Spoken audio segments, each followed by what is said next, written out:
Right, you asked for it, we've delivered. January is going to be a huge month for United in terms of transfers. So this is the top 5 transfer targets that could come this January. Not necessarily the players we want to see come, but the players that might, the ones with the most chance. Number 5, Moussa Dembele. Fantastic midfielder with all the qualities to fix a lot of our current problems.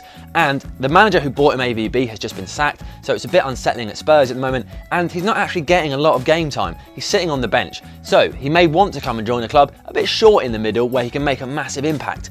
The reasons that might happen, I've just mentioned. The reasons it might not is that Spurs are tough negotiators and Daniel Levy commands a hell of a lot of money.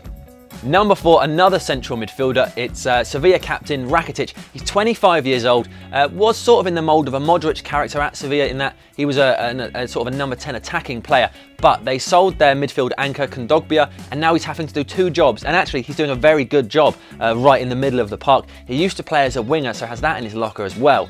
The reasons he wants to leave are Sevilla need money, so they're likely to cash in, but also he's getting frustrated. He's 25 years old and he wants to be at a massive club as he's reaching his peak. His agent seems very keen on him to leave, so it looks like he will leave the club. It's just whether or not we can get him.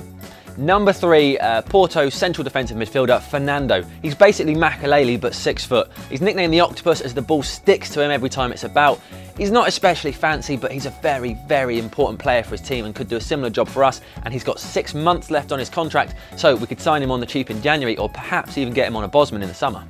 Number 2, Ezekiel Garay. He's been linked to us so many times in the press, he's outdoing Wesley Sneijder almost. Now, the reasons this could happen is they've already bought a replacement in Lisandro Lopez, and recently Napoli went in for him. And then when it all went quiet, they were asked by a gossip website what happened with Garay, and they responded, well, Manchester United are back in with him, there's already a link there, negotiations have begun and ended several times already, so it looks like this one could happen. He's a big 6'4" centre-back and would be a big commanding presence on our back line.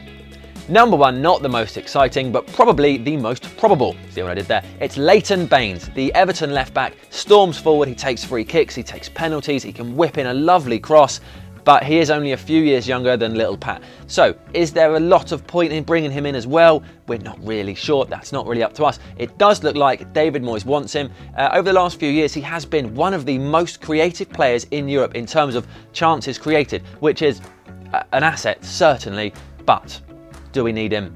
Who knows? Who are we to judge? We're just fans like you. Let us know what you think. Who do you want to see come? Who do you want to see go? Make sure you subscribe and leave your comments below. And come on, David, get your checkbook out.